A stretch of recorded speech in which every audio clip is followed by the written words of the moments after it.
mais en gros ça a quitté par manque il y a entente mokoto ya organisation entre ministres na ba partenaire naïe à secteur. Le ministre des hydrocarbures a convoqué une réunion urgente évidemment avec na Tongo Alelo déjà avec ba responsable il y a la société pétrolière. Il s'est fait constater, selon ma propos, il y a déjà un gène, voilà, un problème technique et ce problème a déjà été réglé. Donc, il faut comprendre. Déjà, on a signalé qu'il n'y aura pas de pénurie. Dengue, rumeur, Songolo et Tambola qui oui, ça qui passe mingi.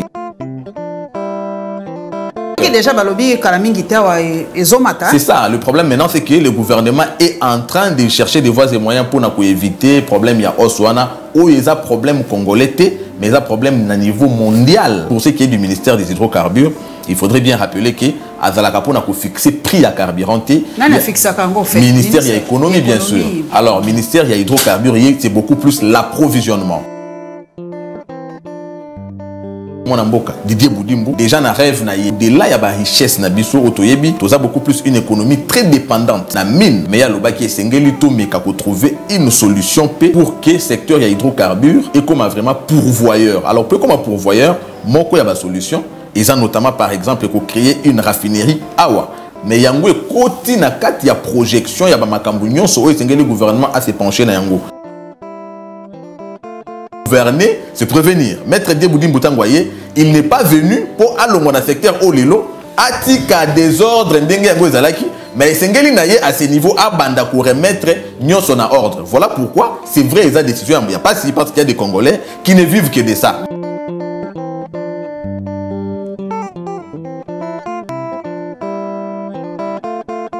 Nazo yamba pona bino papa Cédric Moudiantou.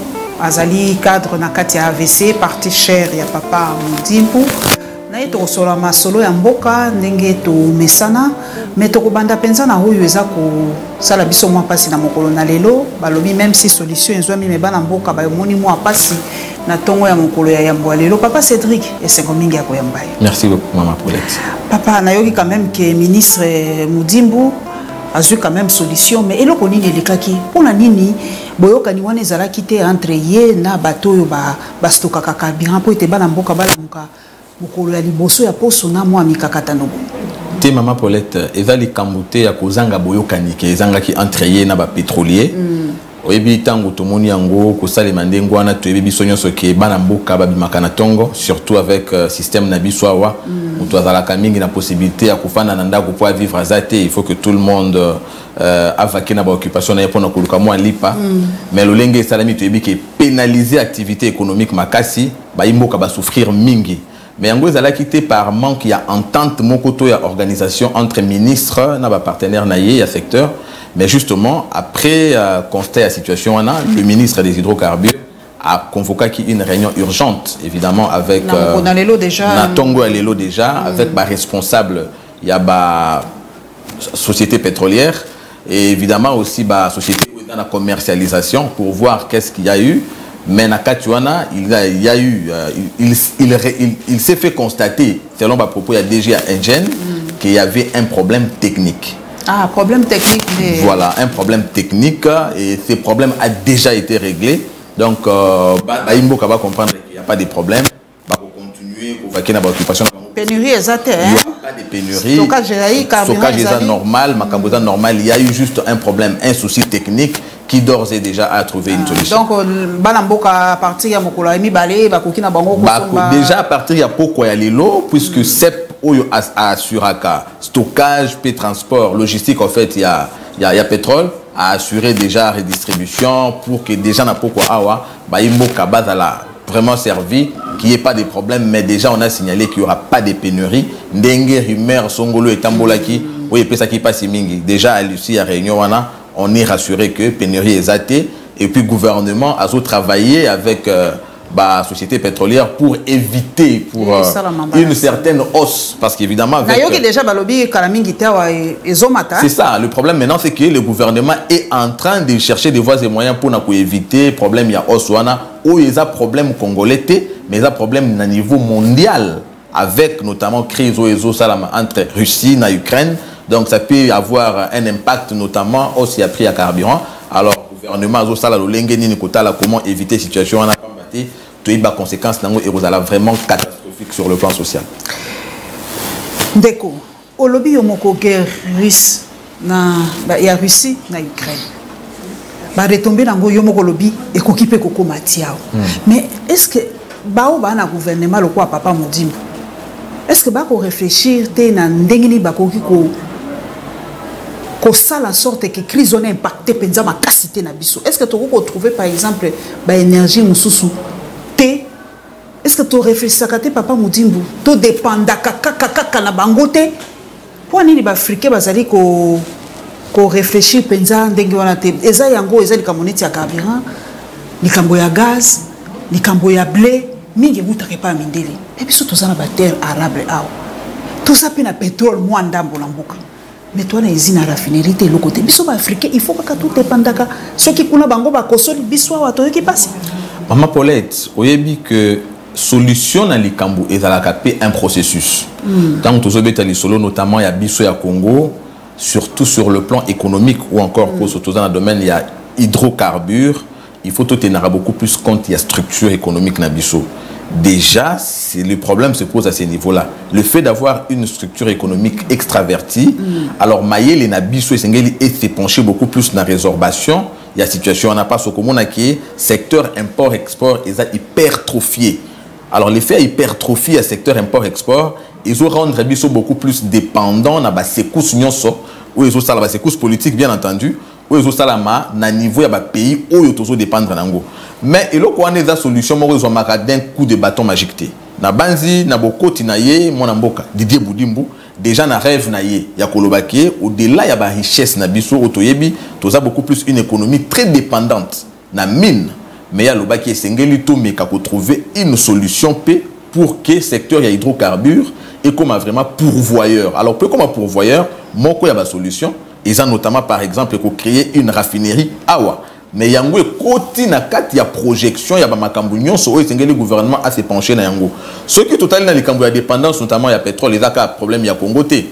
Au kotala ke tangu na niveau ya occident ba bandi ko émettre ba sanctions pour na Russie au contre Russie disais-je au moins que Allemagne azalaki na ba retenu mingi pamba té azape na dépendance makasi na gaz ya Russie ya Russie voilà ba pays où Union Soda pembeni wana bazalaki na difficulté ba Italie ya ko se prononcer notamment puisque dépendance est allée. Donc le problème de la dépendance n'est pas seulement un problème congolais ou africain mais évidemment nous sommes dans un marché mondial. Le coup là ils ont ressources beaucoup plus ezali kouta na mokili mususu. C'est vrai bien que toza nango faut mettre sikoyo mécanisme na biso lo lenge à trouver qu'est-ce que nous devons faire pour changer cette structure de manière à mettre nous-mêmes Bamaïel et Nabiso a pour la raffinerie de manière que tout dépend de les autres puisque dépendance c'est vrai mais ça peut avoir des retombées très très graves sur le plan social parce que ça peut évidemment hausse des prix on a déjà et le carburant c'est l'âme du transport. Or le transport est la base de la détermination prix bien de la production à la consommation. C'est le transport. Dès qu'il y a déjà hausse du prix des transports, il y aura vraiment une détérioration spectaculaire de la structure sociale. Alors avec problème, tout ça, déjà, il y a pouvoir d'achat, population va souffrir makasi. Il y a un gouvernement a travaillé d'arrache-pied avec la société pétrolière pour endiguer cette situation. Il y a hausse, il y a prix. Mais pour ce qui est du ministère des hydrocarbures, il faudrait bien rappeler que Azalakapo n'a pas fixé prix à carburant. Ministère de l'économie, bien sûr. Alors, ministère de l'hydrocarbures, c'est beaucoup plus l'approvisionnement. Alors, puisque c'est l'approvisionnement, nous avons déjà la réponse à notre niveau qu'il n'y aura pas de pénurie. Donc, l'affaire au niveau du ministère des hydrocarbures est déjà résolu. Voilà. Tant que l'Assemblée nationale, papa, na uti kotanga wa biso totanga kere nyoso mama inagozi ya uti ko déposer likambo moko po na ministre ya pété antique pour na likambo haram wana ezosila kaka te ezosila te balobi batiki kokata na ba unité bakomi na ndenge mususu mama Geneviève balobi il faut bayebisa biso mbongo ekenda wapi soki bakozongisa soki nini yo moni yango za ide malamu mama ezama beta c'est le peuple qui est souverain, c'est du peuple qui émane les pouvoirs. Okay. Il y a un devoir de redevabilité. Nazomona mbebate, ce qui est sengeli ministre ya pétentique à rendre compte évidemment pour na ba mbongo oyo à travers ba unité oyo ba kataki ba imboka à rendre compte sur usage to opportunité il y a service ou anaram. Je ne trouve pas un problème. Ce qui a ngozo sala manalo lenge, il y a devoir, il y a redevabilité, c'est tout à fait normal, sans plutôt que ezala comme une forme, il y a acharnement. Oh, acharnement. Azo saka mosane il y a député. Na sali penza nani comment on appelle ça FCC on moni acharnement. Nazo benga nazo betali solo FCC cash te nazo betali solo ya Congo, tozo solo la solo ya Congo. Soki yango parce que ce n'est pas la première fois qu'il y a la convoqué, si je ne m'abuse. Ce qui a Limbola qui déjà tour à Liboso, les cas qui c'était pour des raisons évidentes aux ala qui évoquées. Je ne trouve pas raison, il y a qu'à faire de ça un acharnement. Tout le monde, tous les Congolais ont été contents. Il y a retrait, il y a je ne pense pas plus que maman se rendre compte balobi volume il y a méga qui type bazo yiba biso d'une autre façon. Vous avez usagé à téléphone tout ça. Na usagé na ressentir. Na ressentir le côté. Ah yo tira no peut-être ba 100 giga mais ngapa na 1 giga ya mikonyo surtout. Te nga za mutu 1 giga peut-être PC. Yo mutu ba 1 giga te ba c'est. Tika la biso ba 1 giga.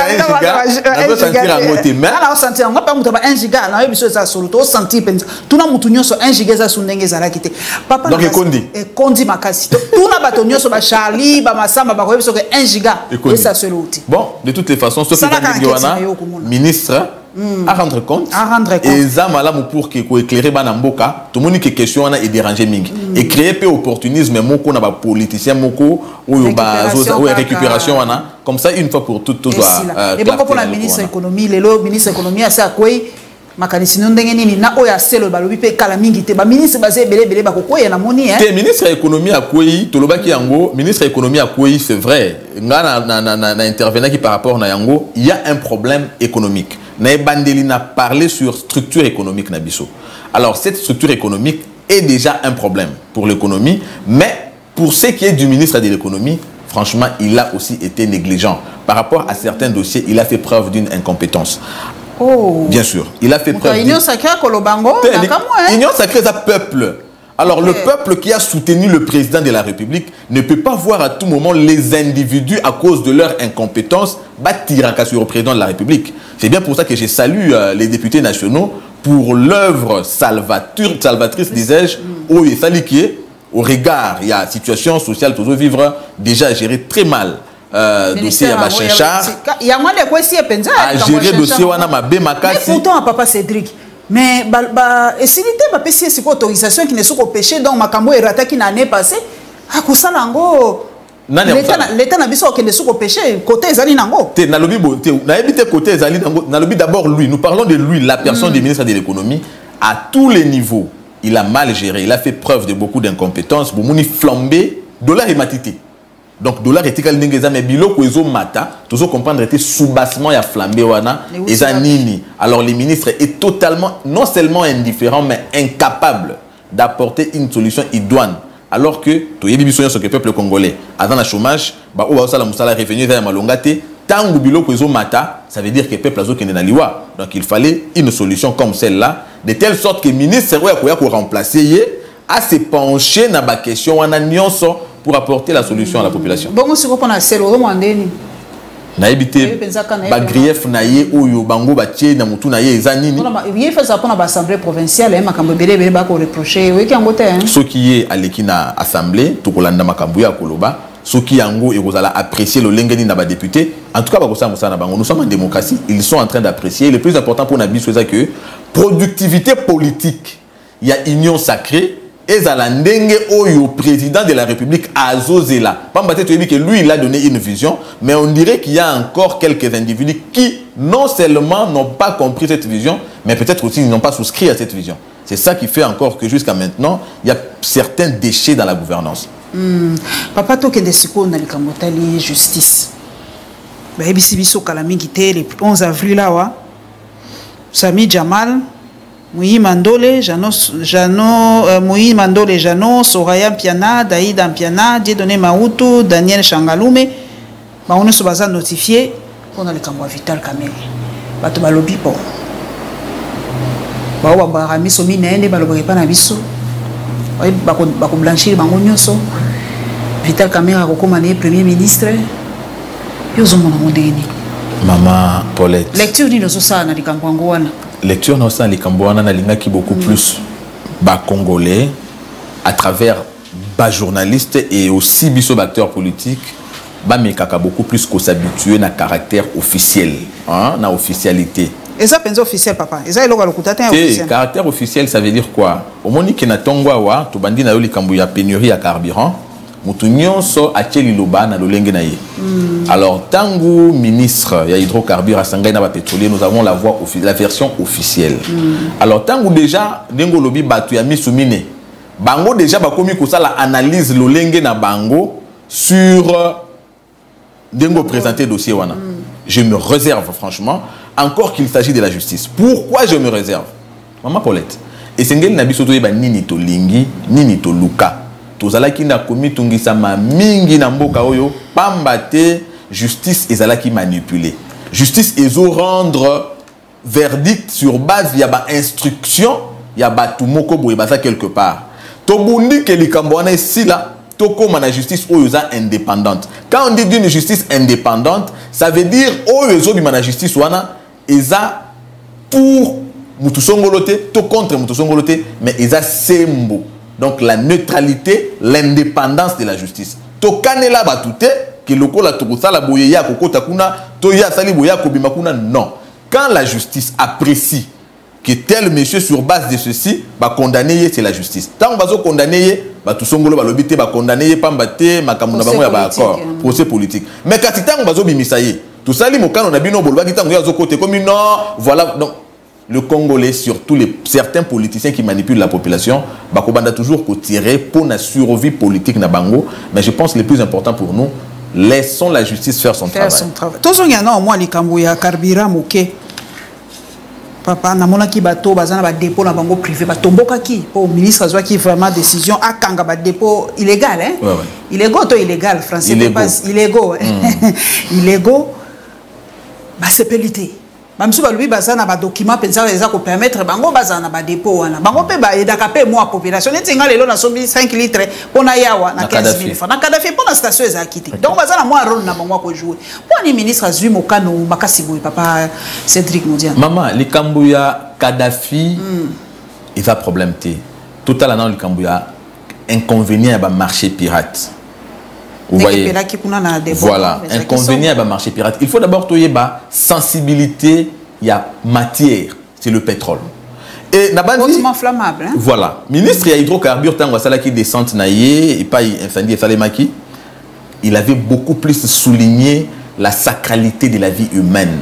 Alors la vie humaine est sacrée, fondamentale. On peut s'amuser dans nyonso. Maintenant où est libo moi? Non. Or déjà, tant que l'État a un contrôle, a une même mise, il y a stockage, il y a transport, il y a une en matière de transport, n'importe quoi peut arriver à n'importe quel moment. La preuve, c'est ce qui s'est passé là-bas. Est-ce que c'est un bisso? Tout bandaka cause à la surprise, naba makambusongolo n'enge to perdre plus de 25 personnes dans le marché à Matadikibala à cause de l'olenge organisation tout est singeli na biso tout prévenir n'est-ce pas que tant que ça la manière on a bakolo sous que non incompétent et tout ça. Or on dit gouverner c'est prévenir. Maître Dieboudi Mbutangwaye il n'est pas venu pour alongo na secteur olelo atika désordre ndenge yango ezalaki mais singeli na ye à ce niveau à banda pour remettre nyonso na ordre. Voilà pourquoi c'est vrai ils ont décision il y a pas si parce qu'il y a des Congolais qui ne vivent que de ça. Mais quand on vit de ça orienter bango te ko bongisa bango te websa bango bosala boyo to pesa bango moi moratoire websa bango attention to lingi boye ceux qui dans 3 mois par exemple bosali yango tende to maman moratoire ils ont mabété mais quand on accorde au petit moratoire mais na kat il y a délai wana quelque chose peut encore se produire.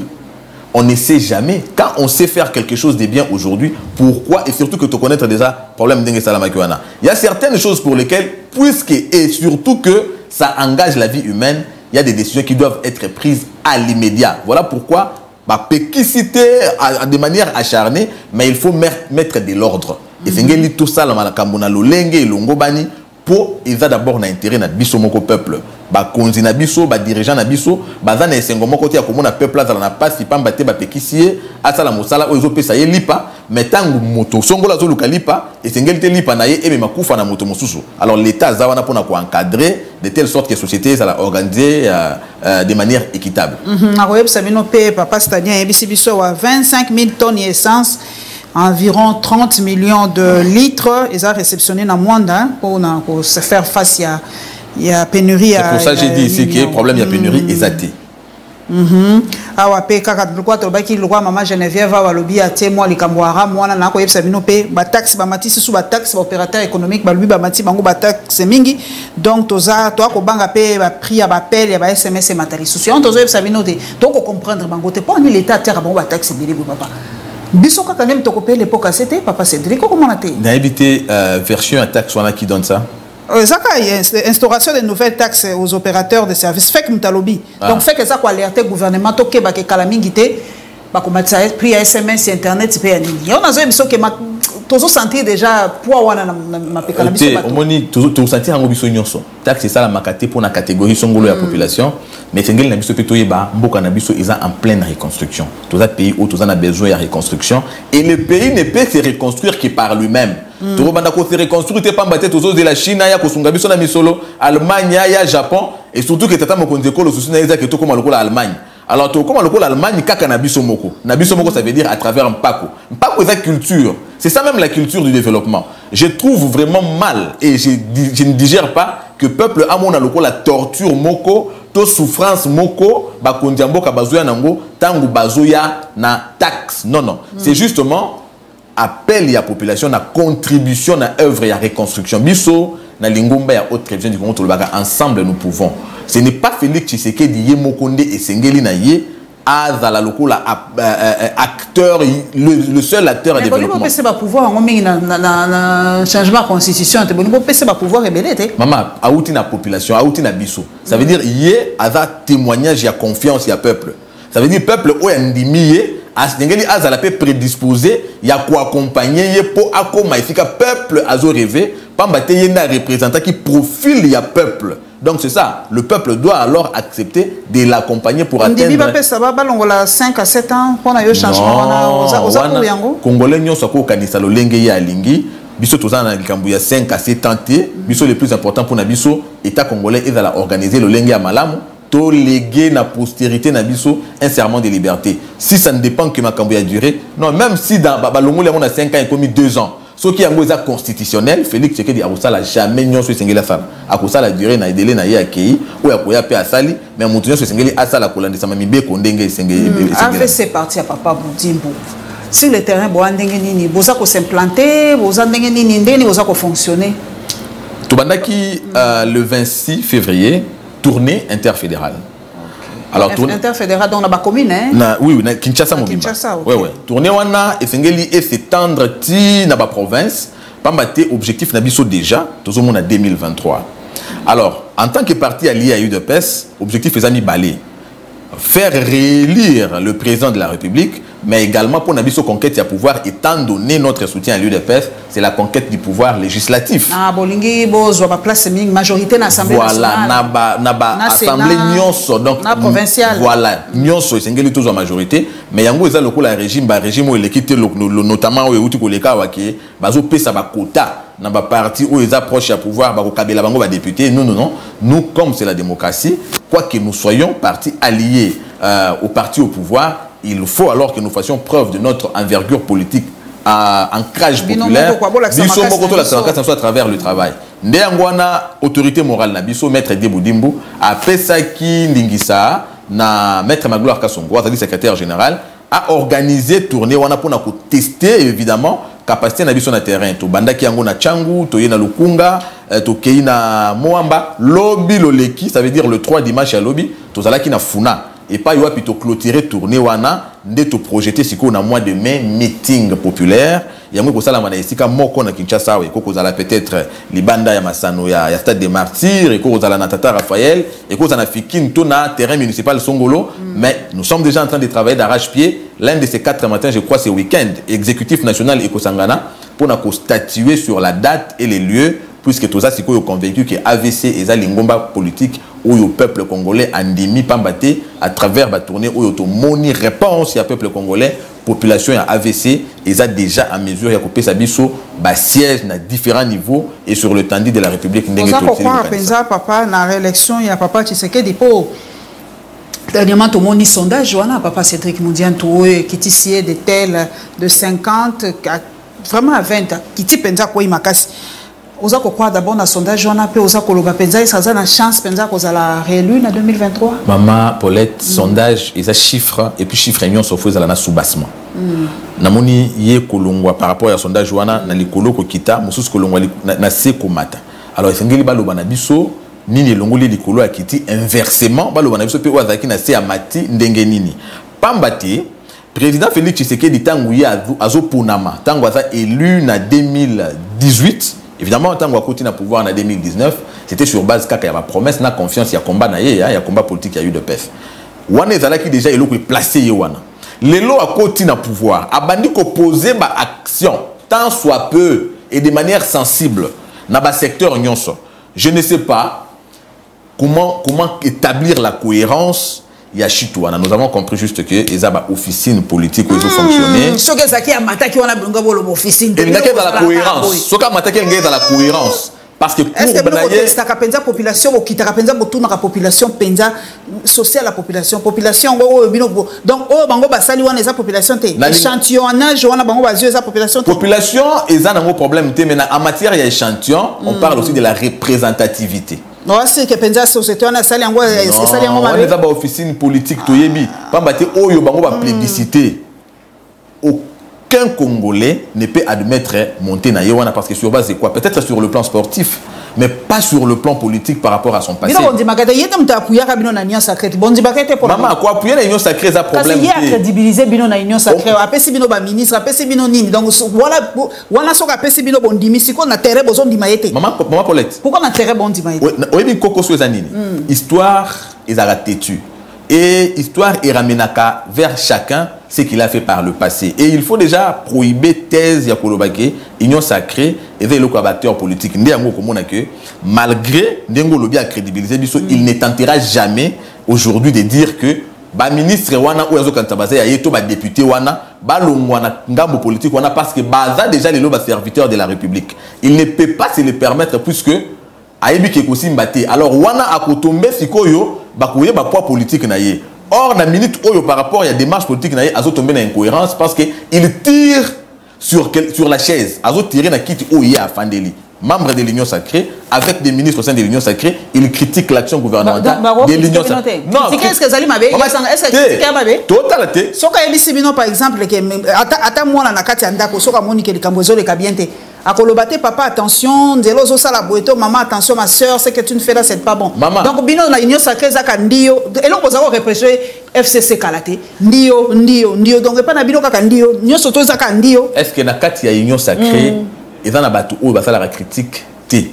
Parce que l'union sacrée, ils ont déjà. Et pas une démocratie et c'est c'est quoi ce critique des soirs critique n'a pas sauté tout autant là il y a critique lui ne fait même pas de critique ce qu'il est en train de faire justement c'est une opposition au sein du pouvoir en effet ça veut dire que il s'oppose à ce que lui-même à travers ses représentants sont en train de faire maman exemple landa non exemple pour population d'accord exemple moko ya s'opposer na décision na bino moko to na likambo moko et des populations quand il parle par exemple sur les sociales du Congolais qu'il dit être comment il a qualifié Nakatia social, prenons le social comme un tout n'est-ce pas? Nakatia social, vous avez le transport, vous avez la santé, vous avez l'éducation, vous avez n'est-ce pas qu'il a un ministre des transports qui émane de lui?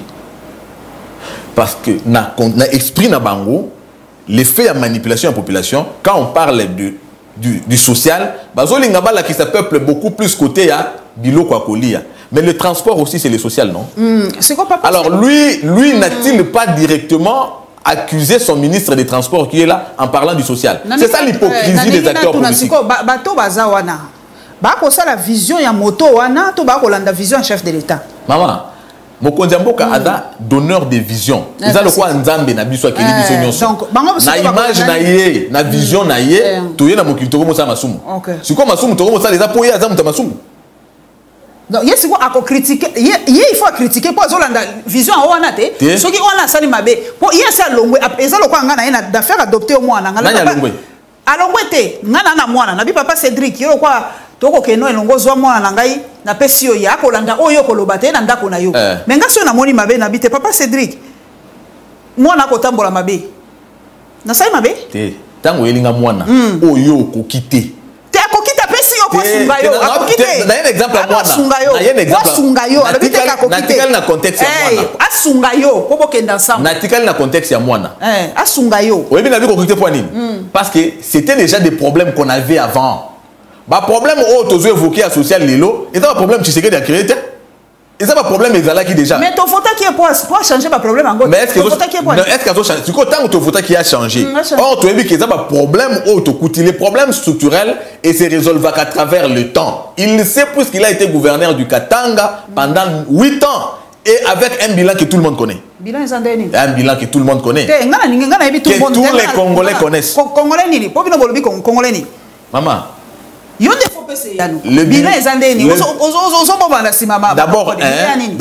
d'abord un bilan catastrophique, un bilan d'enrichissement personnel.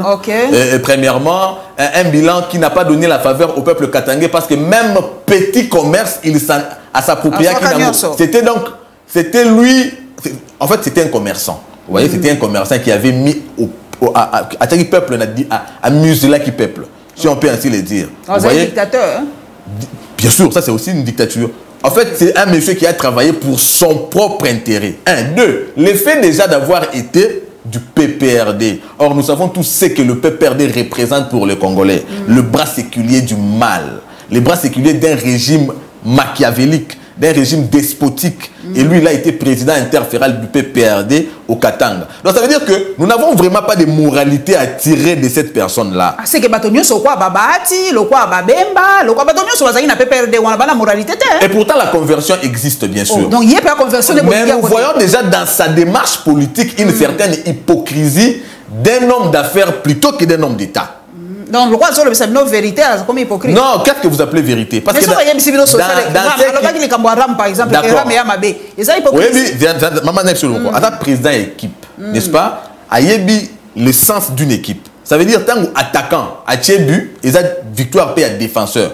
Mais tant que défenseur paix à Tchesibu, ils ont échec ou encore défaite, n'a ya attaquant. Donc ça le sens de l'équipe. Bilan ensemble. Maman, non, ils ont ensemble plus que constitution l'obité qui est, il y a porter bilan, c'est le chef de l'État. Exactement. Mais ce qu'on a philosophie à équipe, tant que y a constaté parce qu'il appartient à l'équipe, Kembeba Ezali, apport na yé na correction na quatre équipes, Ezali ne plutôt qu'il y a qu'un stade, à qu'un de Kuganga. Non, il y a un membre, n'est-ce pas, l'Union sacrée. Alors, ça, on a une démarche politique, il y a hypocrisie, il y a juste populisme. Quand il attaque, il dit que ça ne marche pas. Maintenant, en tant qu'homme d'État, et quelqu'un qui maîtrise l'essence d'une équipe, il devait plutôt dire Nalikani Sinangai. Lolenge akumuna ezotambola boye tala singel tout ça là ou encore Maman Paulette maintenant pour être cohérent puisqu'on est en démocratie l'exercice de pour être la cohérent à attaquer effectivement comme il fait carrément, non mais il se retire carrément. Ok, na moni message l'équipe papa Moïse longwa kaka balobi longwa kaka il se retire carrément là il sera cohérent to kenali kambo mosusu na moni message l'équipe déjà. Sujet mon sous à makasi na monia wa papa ya moi likabo moke mais ba catholique inde balobi sen ko eza ko senga na bité soko otangi message yango ke batata sango bana balongwa mosala ki sango ba kende ko s'occuper na bana na bango moni yango ndenge nini te na vraiment catholique te mais ngape na zaki surpris ngape na ki un peu c'est pour une fois bazui position moko très ferme par rapport à kité ke dans ba sango oyo basango babotaka bazaka na bana bazali franchement ce qui yango ezalaka autorisation na kuku ceux qui bayaka na kuku sikoyo nzambe nini bazomemela biso baba to ba faillible te ba faillible ndenge nini mama sali ba veme ba koya te tata kuto bali à l'oblige de promesse fidélité ma obota moi libanda et bon comme sikoyo kanisa na tango ya Thomas Polo alobi soyez mes imitateurs comme moi je le suis de Christ lelo nani kati ya ba papa na biso bazo kamba biso na molimo bako loba pe ba beta tolo ndenge Thomas Polo alobaki c'est une hypocrisie et je ne sais pas déjà de la part de ceux qui sont appelés à conduire le peuple de Dieu. Ils agissent dans l'hypocrisie. Par exemple, pas pasteur. Mais nous condamnons. Maman, nous condamnons. Les oyo et les mbisi bami boyambe batwe bami susu pe balongwe na bango bakomi na ndako batwe belé lelo bako kende pe lifelo likolo ya mangumba ya biyamba. Et ça extrêmement grave, mais effectivement décision on est la décision moko malamu mingi. Pambaté, on ne peut pas gérer une église dans une telle hypocrisie. Na salué décision wana. On salue en gros penza makasi. Ba sujet zanga kate. Tokene na este sikuyu. Wana tukukulu bilango te. Bokonzi mboka autorité mboka balobi soki guerre wana za ko perdurer papa Cédric. Ezali pour complicité à population locale.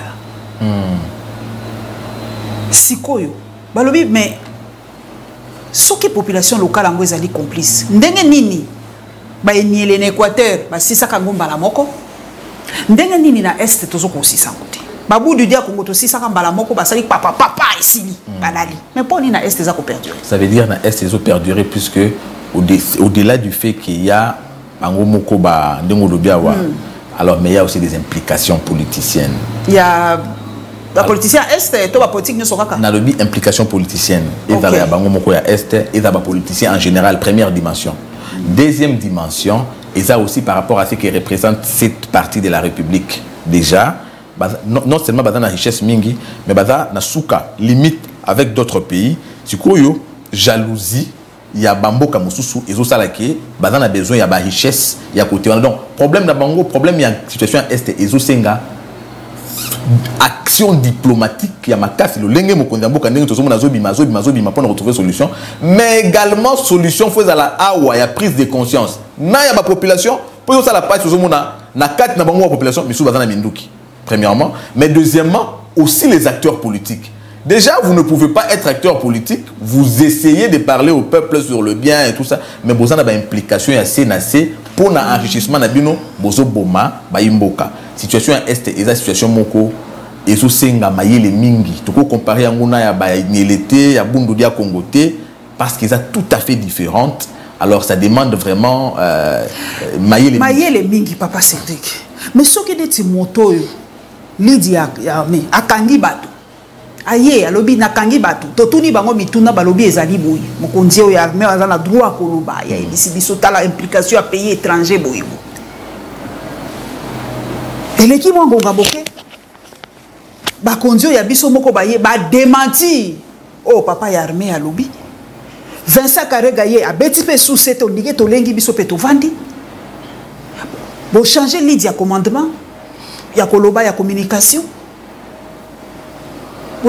boza ko démoraliser ba troupe te est-ce que batu ba ko croire lisusu na armée na biso bino mo gouvernement bozo la sa faiblesse na bino te pour ani ko soutenir maloba ata loba ki mabendenge ndenge moko lobi est-ce que général wana nazo maloba na ako sa boko tinde ta sa l'opposition est-ce que général zo sa opposition est-ce que boko soutenir moi na mboka ta lobi mbeba ata lobi mabe bobi te ali moi na mboka lobi boy tika to soutenir ta to ko pesa ya ta reproche na sima pour le quoi Karega lobi Kagame a lobi bino bobangi.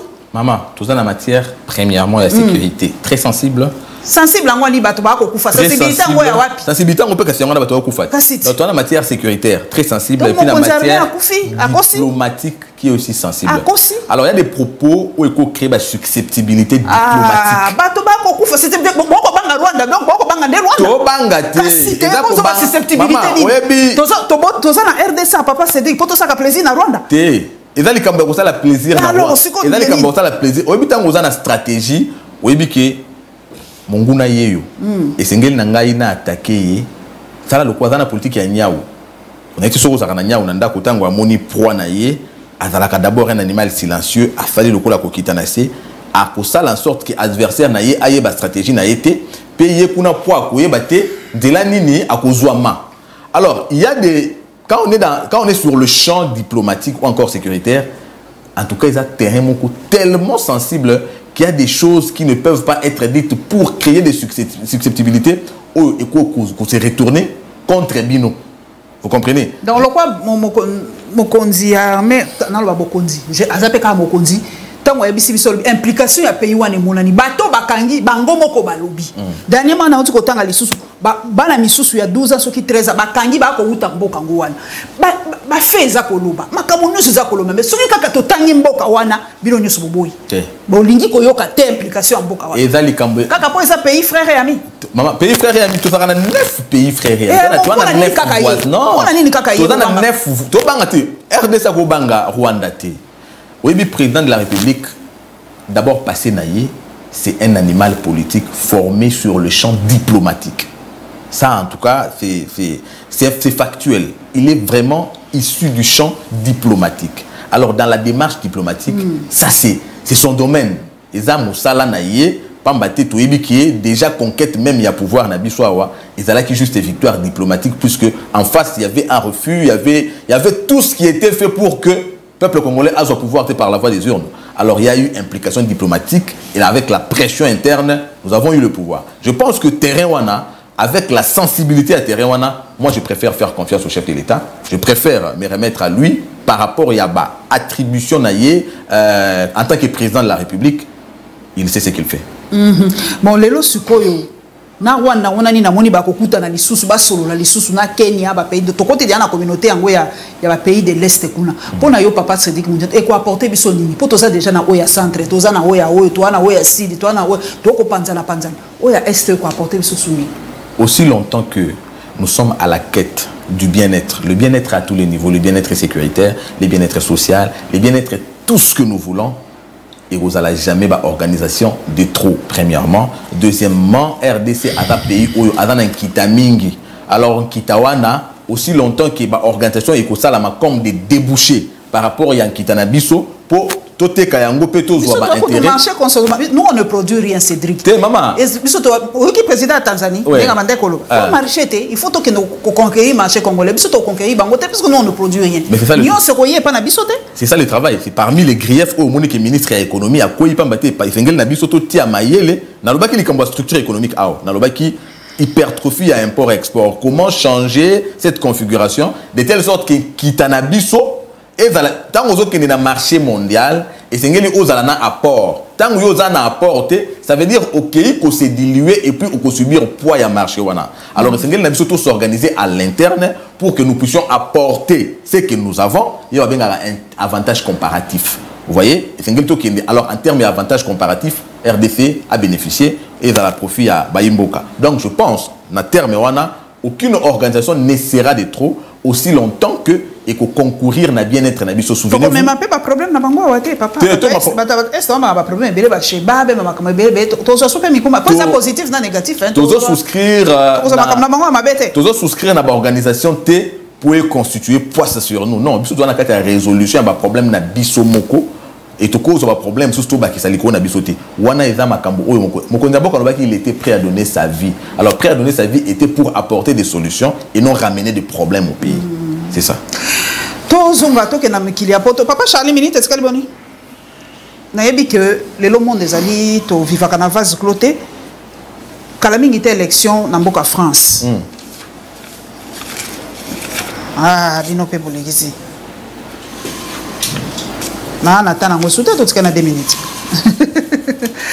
Toke dans Boka France papa, élection ça je crois semaine on le dit avril ou semaine ou kaka.